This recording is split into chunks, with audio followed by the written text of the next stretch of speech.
السلام عليكم متابعينا.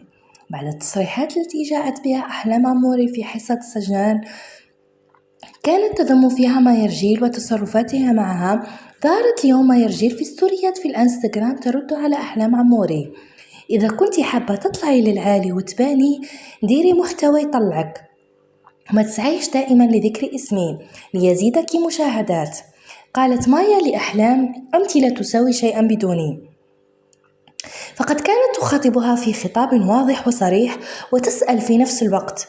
كلما ظهرت في لايف أو في حصة كانت تذكر مايا رجيل، وكأن حياتها لا يوجد فيها غيرها، وكل ما كانت تسعى له من خلال ذلك هو فقط ارتفاع نسب المشاهدات.